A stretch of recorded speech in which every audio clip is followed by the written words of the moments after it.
Hello friends, myself Dr. Sandeep Joshi. In this lecture, we start with the unit number 4, that is theory of equation, part number 2. In our previous unit, we see the theory of equation, part number first. In that case, we see the formulas for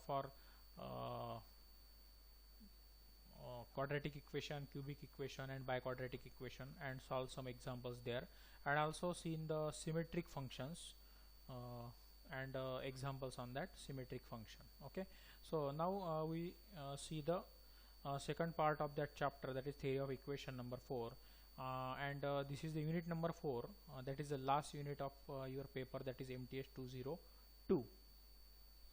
So theory of equations, first we see the introductory part. And there are some methods for transformation of the equation, so we see one by one. Introduction: without knowing the values of roots of an equation in terms of the coefficients, we can transform it by elementary substitutions or by aid of the symmetric functions of the roots into another equation whose roots shall have certain assigned relations to the roots of the proposed. We give here most important elementary transformations of the equation.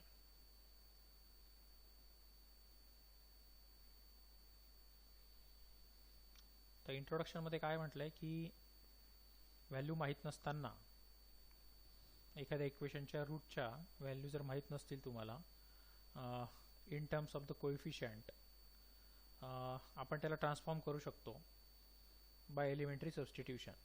काही substitution करून आपण त्या इक्वेशनला काय करू शकतो, transform करू शकतो, आणि त्याच्या ज्या मेथड आहेत त्या वन बाय वन आपण आता इथे बघणार आहोत. ओके, तर मेथड बघताना त्याचा जो थेअरी पार्ट आहे, उदाहरणार्थ पहिली जी मेथड आहे that is roots with sign change, तर त्याच्यामधला जो थेरॉटिकल पार्ट आहे त्याच्याकडे आपण जास्त लक्ष न देता त्याचा ॲक्च्युअल वर्किंग रूल त्याच्याच खाली दिलेला आहे, तो बघून आपण त्याच्यावरचे एक्झाम्पल सॉल्व करणार आहोत.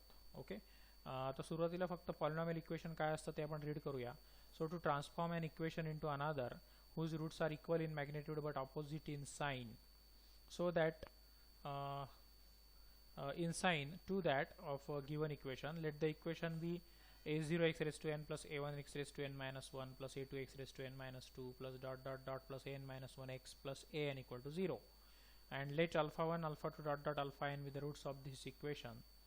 Then समजा हे जर रूट्स असतील तर ही सेम जी इक्वेशन आहे ती कशी लिहिली जाईल, that we have an identity that a0 x raised to n म्हणजे हे पूर्ण equation plus a1 x raised to n minus 1 plus a2 x raised to n minus 2 plus dot dot dot plus an minus 1 x plus an is equivalent to a0 x minus alpha 1 x minus alpha 2 x minus alpha n equal to 0, कारण alpha 1 to alpha n काय त्याचे roots आहेत. आता practical व्ह्यूने जर विचार केला तर समजा तुमचं क्वाड्रॅटिक इक्वेशन आहे एखादं, that is x square minus 5x plus 6, बरोबर आहे, आणि मग x square minus 5x plus 6 याला जर तुम्ही सॉल्व केलं तर 3 दुणे 6 म्हणजे x minus 3 x minus 2 equal to 0, आणि x इक्वल टू 3 आणि 2, तर 3 आणि 2 हे त्याचे काय झाले, रूट्स झाले. त्याच्यामुळे आपण ते फंक्शन कसं लिहितो, तर x मायनस 3 आणि x मायनस 2, बरोबर. त्याच पद्धतीने हे समजा अल्फा 1 तुमचा 3 आहे आणि अल्फा 2 तुमचा 2 आहे, तर सेम हे क्वाड्रॅटिक इक्वेशन असं कन्सिडर करू आपण. तर त्याचं इक्विव्हॅलंट कसं लिहिता येईल तुम्हाला, that is x minus alpha 1 म्हणजे समजा 3 आहे तुमचा आणि एक्स मायनस अल्फा 2 म्हणजे 2 आहे, so it should be x minus alpha 1 into x minus alpha 2 that is equal to 0. Okay, म्हणजे जसं प्रॅक्टिकली आपण एक्झाम्पल सॉल्व करतो त्याच पद्धतीने हे आहे. आणि मग त्याच्यानंतरची जी प्रोसिजर आहे that we have to form the equation whose roots are minus alpha 1 minus alpha 2 dot dot dot minus alpha n. So putting minus x for x in the identity 1, then we get, म्हणजे या 1 मधल्या जी identity आहे इथे x बद्दल काय टाकायचं, प्रत्येक ठिकाणी मायनस x, आणि मग ती जी ट्रान्सफॉर्म होऊन तयार होणारी आयडेंटिटी असेल तर तिथे सगळ्या ठिकाणी काय असेल, तर x equal to minus x असेल. बघा इथे पण x equal to minus x, इथे पण आणि डॉट डॉट डॉट इथे पण ती टर्म लिहिली नाही इथे, plus a n equal to इथे पण minus x minus alpha 1 minus x minus alpha 2 minus x minus alpha n, किंवा ही टर्म अशी लिहिता येईल ऑर म्हटलंय बघा, ऑर या पद्धतीने. ओके, तर ॲक्च्युअली एक्झाम्पल सॉल्व करताना कसा वर्किंग रूल अप्लाय करायचा आहे ते आपण नेक्स्ट स्लाइडमध्ये बघूया. So working rule is that change the sign of every alternate term, alternate म्हणजे एक सोडून एक. ओके, त्यांची साइन काय करायची, चेंज करायची of the given equation beginning with the second. कुठून स्टार्ट करायची, सेकंड टर्म पासून, after making the equation complete if it is not complete. आता कम्प्लीट आणि नॉट कम्प्लीट मधला फरक सांगतो मी तुम्हाला, की एखाद्या ऑर्डरची एखाद्या ऑर्डर किंवा पॉवर म्हणूया इथे आपण, किंवा डिग्री, एखाद्या डिग्रीची टर्म जर इथे अब्सेंट असेल तर त्याचा कोएफिशियंट 0 घ्यायचा आणि ते इक्वेशन पहिले कंप्लीट करून घ्यायचं. फॉर एक्झाम्पल आता तुम्हाला पहिल्याच एक्झाम्पलमध्ये ते समजेल that change the sign of the roots of the equation x raised to 7 plus 5x raised to 5. आता इथे x raised to 6 ची टर्म अब्सेंट आहे बघा, x raised to 7 नंतर काय पाहिजे होती, x raised to 6 ची टर्म पाहिजे होती, पण ती अब्सेंट आहे. त्याच्यामुळे त्याचा कोएफिशियंट मी काय घेणार आहे, 0. So it will be 0 x raised to 6. Okay, आणि मग त्याला मी काय करून घेणार आहे, कंप्लीट इक्वेशन. आता हे काय तुमचं इनकम्प्लीट आहे, कारण इथे x raised to 6 ची टर्म अब्सेंट आहे. ओके, तर हा त्याचा अर्थ आहे that after making the equation complete if it is not complete, म्हणजे ते कंप्लीट नसेल तर त्याला पहिले काय करायचं, कंप्लीट लिहून घ्यायचं आणि मग change the sign of every alternate term, एक सोडून एक अशा साइन चेंज करायच्या त्या इक्वेशनच्या, आणि starting from the second term. Okay, तर एक्झाम्पलमध्ये बघूया आपण. सो सगळ्यात पहिले हे जे इक्वेशन आहे याला आपण कंप्लीट लिहून घेऊया. So here x raised to 6 ची टर्म नाही आहे, x raised to 4 ची पण टर्म नाही आहे. ओके, तर त्याचा कोएफिशियंट काय घ्यायचा, 0, आणि मग हे इक्वेशन पहिले कंप्लीट लिहून घेऊ आपण. That writing the complete equation by supplying the missing terms with 0 coefficients we have x raised to 7 plus ही आली missing term, that is 0x raised to 6 plus 5x raised to 5 हा जसाच्या तसा आला, प्लस 0x raised to 4, कारण इथे x raised to 4 ची term नाही म्हणून त्याचा कोएफिशियंट काय घेतला, 0 घेतला. आणि बाकीच्या टर्म्स आहेत that minus x cube plus x square plus 7x plus 3 equal to 0, dash number 1. And now change the sign of every alternate term. प्रत्येक अल्टरनेट टर्मची काय करायची आपल्याला, साइन चेंज करायची आहे. कोणामधल्या, या 1 मधली, beginning with the second term पासून. And we have the required transform equation is, म्हणजे कसं होईल ते ट्रान्सफॉर्म इक्वेशन, पहिले इथेच आपण बघूया दॅट सेकंड टर्म ही प्लसची काय होईल, मायनस, नंतर ही तशीच राहील कारण अल्टरनेट एक सोडून एक, ही मायनस होईल, ही तशीच राहील, ही मायनस होईल, ही तशीच राहील, ही मायनस होईल. बरोबर आहे. मग बघा होत आहे का तसं, that x raised to 7 minus, बघा ही टर्म मायनस झाली, 0x raised to 6 ही ॲज इट इज, नंतर मायनस 0x raised to 4 ही as it is, minus x square ही ॲज इट इज, आणि प्लसचा काय झाला, मायनस झाला, that is minus 3, that is equal to 0. Okay, आणि मग परत याचं सोल्युशन लिहिताना काय करायचं की परत ह्या ज्या 0 कोएफिशियंटच्या टर्म आहेत त्या परत निग्लेक्ट केल्या तरी चालतील, कारण असाही त्यांचा अर्थ नसतो, ते फक्त सॉल्व करायला आपण घेतलेले आहे कंप्लीट इक्वेशन लिहून घेण्यासाठी. परत याचं सोल्युशन लिहिताना काय करायचं की ह्या कोएफिशियंट 0च्या ज्या टर्म्स आहेत त्या रिमूव्ह करायच्या आणि मग उरलेलं इक्वेशन लिहायचं, that is x raised to 7 plus 5x raised to 5 minus x cube minus x square plus 7x minus 3 equal to 0, and that is the change the sign of the roots of the equation. Okay, याच्यात अजून दुसरा part असा आहे की transform the equation x raised to 7 minus 7x raised to 6 minus 3x raised to 4 plus 4x square minus 3x minus 2 equal to 0 into another whose roots shall be equal in magnitude but opposite in sign to those of this equation. आता प्रत्येक example solve करताना वेगळी पद्धत आहे.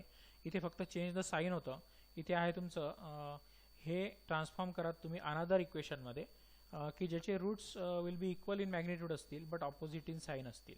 तर इथे काय करायचं तर प्रत्येक एक्सच्या ठिकाणी मायनस एक्स पुटअप करायचा सगळ्यात पहिले सुरुवातीला. ओके, सो एक्स बद्दल minus x, that is minus x raise to 7, -7 as it is, एक्सबद्दल आलं -x, त्याची पॉवर आहे 6, -3 ॲज इट इज, एक्सबद्दल आहे -x टाकणार आहोत आपण आणि त्याची पॉवर 4, प्लस 4 इंटू एक्सबद्दल टाकला -x, त्याची पॉवर येणार 2, -3 एक्सबद्दल येणार परत -x, -2 equal to 0, or that is equal to मायनसची ऑड पॉवर मायनसच येते लक्षात ठेवा, आणि मायनसची इव्हन पॉवर मात्र प्लस येते. ओके, परत एकदा सांगतो, मायनसची ऑड पॉवर मायनसच असते आणि मायनसची इव्हन पॉवर ही प्लस होते. मग आता याला आपण सिम्प्लिफाय करू, दॅट -x⁻7 -7 इंटू -x ची इव्हन पॉवर आहे, so it will be x⁻6, -3 x⁻4 कारण 4 पण इव्हन आहे, प्लस 4 परत हा -x⁻2 आहे, म्हणजे इव्हन असल्यामुळे पॉवर काय मायनस पॉवर काय होऊन जाईल, मायनस टर्म काय होऊन जाईल इथे प्लस होऊन जाईल, that is plus 4x², minus into minus plus 3x -2.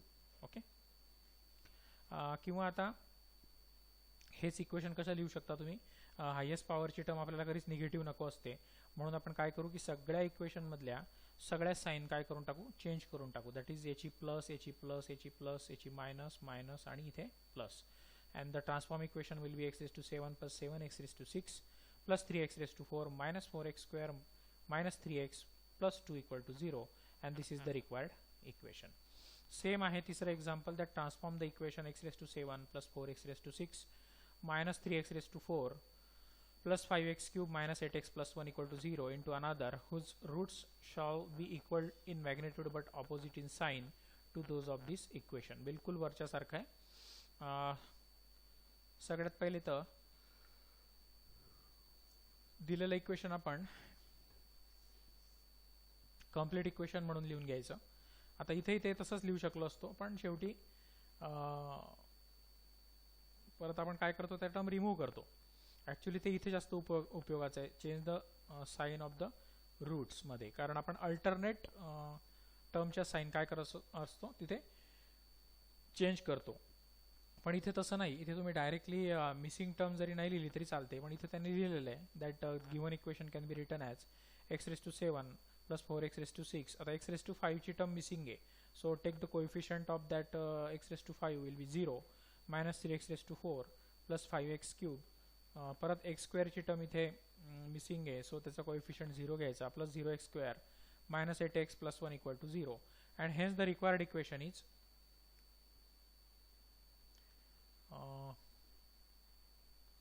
म्हणजे दोघी मेथडने करता येतं. एक तर चेंज द रूट्स ऑफ साइनने करा, किंवा एक्स बद्दल काय टाका, -x टाका. ओके, दोघी तुम्ही अप्लाय करू शकतात. म्हणजे अशा टाईपचं एक्झाम्पल विचारू द्या किंवा change the sign of the roots असं विचारू द्या, तुम्ही दोघी मेथड त्या एक्झाम्पलवर अप्लाय करू शकतात. Hence the required solution is starting from second sign will be change, so minus हा जसाच्या तसा, नंतर याची मायनसची काय होईल, प्लस होईल, हा ॲज इट इज, याची प्लसची काय होईल, मायनस होईल, हा ॲज इट इज, आणि याची प्लसची काय होईल, मायनस होईल. Hence the required solution is x⁻7 -4x⁻6 + 0x⁻5 + 3x⁻4 + 5x³ -0x² -8x -1 = 0, आणि यातल्या परत ह्या मिसिंग टर्म ज्या आहेत कोएफिशिएंट 0 असलेल्या त्या परत काढून टाका, that is your required solution, that x⁻7 -4x⁻6 + 3x⁻4 ही काढली, प्लस 5x³ नंतर ही काढूया आपण, -8x -1 = 0. ओके, सो एक्झाम्पल असं विचारू द्या का change the sign of the root विचारू द्या, मेथड सेम आहे, तर एक तर x बद्दल -x पुट करा, किंवा कंप्लीट इक्वेशन लिहून घ्यायचं इनकम्प्लीट असेल तर, आणि मग starting from second term alternate टर्मच्या काय करायच्या, साइन चेंज करायच्या, आन्सर विल बी सेम. म्हणजे याचंही तसं करून बघा तुम्ही, की इथे x बद्दल -x न टाकता ह्याच पद्धतीने ते सॉल्व करा, तुमचा आन्सर हेच यायला पाहिजे. Okay, so this is about the type number first. Now we see the type number 2, that to multiply the roots by a given quantity, to transform an equation into another whose roots shall be m times the roots of the given equation. Okay, तर ही जी method आहे याच्यामध्ये ही एवढी तुम्हाला दिलेली, तर परत तुमचे roots α1 α2 αn असणार आहे, आणि मग त्याच्यानंतर वर्किंग रूल काय आहे त्याच्यावरून तुमचं सॉल्व करण्याची मेथड ठरणार आहे. त्याच्यामुळे हा पार्ट जो आहे इथला एवढा थेरॉटिकल पार्ट तो जास्त एक्सप्लेनच्या भानगडीत न पडता आपण डायरेक्ट त्याचा वर्किंग रूल पाहूया आणि मग एक्झाम्पल सॉल्व कसे केलेले आहेत ते बघूया. Okay, so working rule is if the given equation is complete, जर कम्प्लीट इनकम्प्लीट असेल तर ते कम्प्लीट करून घ्यायचं. If not complete it may be made complete. Then the above transformation, म्हणजे हे वरचं ट्रान्सफॉर्मेशन तुमचं,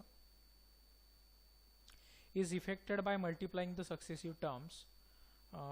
सक्सेसिव्ह म्हणजे एकानंतर एक येणाऱ्या, त्यांना काय करायचं, मल्टिप्लाय करायचं beginning from the second term पासून by M square dot dot dot M raise to n respectively. Okay, आता एम काय असणार आहे ते आपण ॲक्च्युअली एक्झाम्पलमध्येच बघणार आहोत. तर एक्झाम्पल सॉल्व करण्याच्या पहिले काही नोट्स त्याने दिलेल्या आहेत त्या आपण रीड करून घेऊया. That note, this transformation is useful for the purpose of removing the coefficient of the first term. पहिल्या टर्मचा कोएफिशियंट जर रिमूव्ह करायचा असेल तर ही मेथड कामास येते. Of an equation when it is not unity, जर ती युनिटी नसेल तर, म्हणजे 1 नसेल तर. And for removing fractional coefficient, आणि दुसरा कशासाठी यूज होतो त्याचा, तर फ्रॅक्शनल कोएफिशियंट असतील तर ते रिमूव्ह करायसाठी. फ्रॅक्शनल म्हणजे पी अपॉन क्यूच्या टर्म्स असतात तिथे, म्हणजे न्यूमरेटर अपॉन डिनॉमिनेटरच्या, तर त्या रिमूव्ह करण्यासाठी. Okay, if the coefficient of first term is a0 then multiply the roots by a0 to get coefficient is unity and divide equation by a0. तर method मध्ये काय म्हणतो तो की जर फर्स्ट टर्मचा जर कोएफिशियंट a0 असेल तर पूर्ण इक्वेशनला a0 ने मल्टिप्लाय करा आणि नंतर a0 ने परत काय करा, डिवाइड करून टाका. Okay, now to remove fractional coefficient multiply the roots by a quantity m which is the least common multiple. आता फ्रॅक्शनल कोएफिशियंट काढताना काय करायचं, रिमूव्ह करण्यासाठी की त्या फ्रॅक्शनल कोएफिशियंटचा म्हणजे पी अपॉन क्यू टाईप किंवा ए अपॉन बी टाईपचा जो टर्म्स असतील सगळ्या, त्या सगळ्या टर्म्सचा पहिले काय काढायचा, लीस्ट कॉमन मल्टिपल डिनॉमिनेटरचा, म्हणजे लसावी काढायचा. ऑल द डिनॉमिनेटर्स बघा, least common multiple of all the denominators, डिनॉमिनेटरच्या टर्मचा लसावी काढायचा ऑफ द फ्रॅक्शन्स. ओके, आणि मग प्रोसिजर फॉलो करायची. तर ह्या दोघी तिघी नोट्समध्ये जे दिलेलं आहे ते आपण आता एक्झाम्पलमध्ये एक्झॅक्टली काय कसं करायचं ते बघूया. So example number first, change the equation 3x raised to 4 minus 4x cube plus 4x square minus 2x plus 1 equal to 0 into another whose highest degree coefficient will be unity. Highest degree coefficient, highest degree काय x raised to 4, त्याचा coefficient काय व्हायला पाहिजे, तो म्हणतो unity म्हणजे 1 व्हायला पाहिजे. Okay, so this is of the example of type number 2, that is multiply the roots by a given quantity. हे तुमच्या लक्षात येऊन जाईल. So write first the given equation, that is 3x raised to 4 minus 4x cube plus 4x square minus 2x plus 1 equal to 0 dash number 1. मग मेथडमध्ये सांगितल्याप्रमाणे समजा a0 जर कोएफिशियंट असेल इथे या नोटमध्ये बघा, नोट नंबर 2 मध्ये सांगितलं आहे a0 इक्वल टू 3 इथे, तर तो काय म्हणतो, multiply the roots bye a0. सगळ्या इक्वेशनला काय करायचं, 3 ने मल्टिप्लाय करायचं. Okay, so multiply the roots of the given equation 1 by 3. प्रत्येक टर्मला 3 ने मल्टिप्लाय करूया. सो इक्वेशन 1 बिकम्स, आणि it will be starting from second. लक्षात घ्या, it will be starting from second. इथं ते दिलेलं नाही आहे, पहिल्या टर्मला नाही, बाकी सगळ्या टर्मला. So starting from second, so equation 1 becomes 3x raised to 4 as it is minus 3 ने मल्टिप्लाय करू, 3 इंटू ब्रॅकेट मध्ये 4x cube plus 3 into bracket मध्ये सॉरी, आणि मल्टिप्लाय पण कसं करायचं, in powers of that a0, that is m square dot dot dot m raise to n. म्हणजे पहिली 3 रेस टू 0 म्हणजे 1, नंतर 3 रेस टू 1 म्हणजे 3, मग इथं 3 square, so 3 square into 4x square, नंतर 3 cube, so minus 3 cube into 2x plus 1 into 3 raised to 4, that is equal to 0 dash number 2. लक्षात आलं का? म्हणजे स्टार्टिंग फ्रॉम सेकंड ह्या जो हायेस्ट डिग्री टर्मचा जो कोएफिशियंट आहे त्याच्या चढत्या पॉवरने, म्हणजे समजा m इक्वल टू 3 आहे तुमचा, तर 3 raise to 0, 3 raise to 1, 3 raise to 2 अशा पद्धतीने प्रत्येक टर्मला मल्टिप्लाय करत जायचं, but starting from second. Actually पहिल्याला पण मल्टिप्लाय केलेलं असतं, but its power will be 0. So 3⁻0 into 3 म्हणजे 1. सो 1 इंटू 3 इज 3 आहे इथे. नंतर 3⁻1 3⁻2 3⁻3 3⁻4 इक्वल टू 0. आणि मग आता पूर्ण इक्वेशनला ज्या हायेस्ट डिग्री टर्मच्या कोएफिशियंटने मल्टिप्लाय केलेलं आहे इन द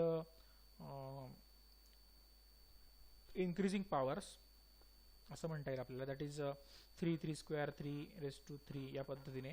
तर त्या कोएफिशियंटने पूर्ण इक्वेशनला काय करायचं, डिवाइड करायचं. So divide equation 2/3. मग इथला 3 3 कॅन्सल, इथला 3 3 कॅन्सल, इथला एक 3 3 कॅन्सल, इथला एक. मग उरलेलं इक्वेशन काय असेल, तर x⁴ मायनस 4x³ प्लस इथला एक 3 उरेल, 4 3 12 x². इथला एक 3 स्क्वेअर उरेल, so minus 3 square 9 9 into 2 18x. आणि इथला एक 3 गेल्यानंतर 3³ म्हणजे 27. So plus 27 equal to 0 and this is the required equation. Okay, तर हा एक पार्ट होता त्यातला. आणि दुसरा आहे आता रिमूव्ह द फ्रॅक्शनल कोएफिशियंट. त्याचं एक्झाम्पल बघूया आपण. So remove the fractional coefficient from the equation x³ minus 1/2 x² plus 2/3x minus 1 equal to 0. So given equation लिहिला आपण x³ minus 1/2 x² plus 2/3x minus 1 equal to 0 dash 1. आता इथे LCM जर काढला आपण, फ्रॅक्शनल टर्म कोणत्या आहेत, तर 1/2 आणि 2/3 ते आपल्याला रिमूव्ह करायचे आहेत. सो फ्रॅक्शनल कोएफिशियंट्स आर 1/2 आणि 2/3. तर 3 आणि 2चा त्याचे डिनॉमिनेटर काय आहे, 2 आणि 3. तर 2 आणि 3चा LCM काय असणार आहे तुमचा 6. and LCM of denominators of this fraction is 6. So multiply this 6 to the roots of the equation 1. Okay, म्हणजे प्रत्येक ठिकाणी 6 च्या पॉवर्स मध्ये 6 6⁻1 6⁻2 6⁻3 या पद्धतीने मल्टिप्लाय करत जायचं प्रत्येक टर्मला, and starting from second. Okay, so x³ as it is. इथे 6⁻1, सो मायनस 6⁻1 म्हणजे 6 असणार आहे तो, into 1/2 x² plus 6 square 2/3 into x minus 6³ into 1 is 6³ equal to 0 dash number 2. आणि मग खालच्या कोएफिशियंटने वरती भाग द्या तुम्ही. पहिली टर्म ॲज इट इज, इथे 2 3 are 6 म्हणून हा आला 3x². नंतर हा 36 असणार आहे, 36 भागीला 3 म्हणजे 12 12 3 36 12 दोणे इथे वरती 24. सो 24x मायनस 6³ आहे तो 216 दॅट इज इक्वल टू 0. बघा त्याचे फ्रॅक्शनल कोएफिशियंट काय झाले, रिमूव्ह झाले. एक सिंपल इक्वेशन तयार झालं की ज्याच्यामध्ये न्यूमरेटर अपॉन डिनॉमिनेटरच्या टर्म नाही. Okay, so this is the required equation. Same example आहे पुढचं, that remove the fractional coefficient from the equation x³ minus 5/2 x² minus 7/18x plus 1/108 equal to 0. So घेतलं पहिलं इक्वेशन, त्याला आपण इक्वेशन नंबर 1 दिलं. So जर आपल्याला फाइंड आउट करता येत नसतील, आता इथे इझिली LCM फाइंड आउट करता आला, 3 आणि 2चा LCM 6 येणार. पण इथे आपल्याला इझिली फाइंड आउट करता येणार आहे का, नाही. मग त्याच्यासाठी अजून एक तिथं मेथड अशी आहे की m च्या इन्क्रीजिंग पॉवर्सने प्रत्येक टर्मला मल्टिप्लाय करायचं. So multiply the roots of the given equation by equation 1 by m starting from second. So x³ minus 5/2 इथं m⁻1 x², नंतर m² नंतर m³ इक्वल टू 0. ओके, और x³ minus m into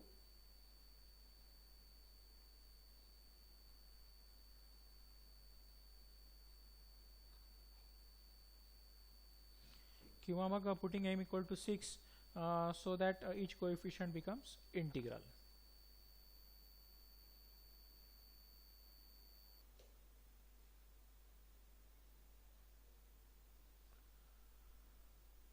So putting m equal to 6 so that each coefficient becomes the integral.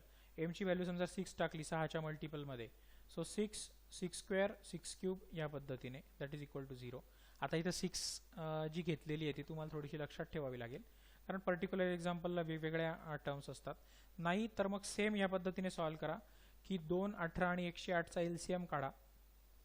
LCM काय असेल तो, तर त्याने त्याच्या इन्क्रीजिंग पॉवर्समध्ये प्रत्येक टर्मला मल्टिप्लाय करत जा, ते तरी सुद्धा तुमचं रिक्वायर्ड इक्वेशन फाइंड आउट करता येईल. ओके, किंवा मग m इक्वल टू 6 लक्षात ठेवा.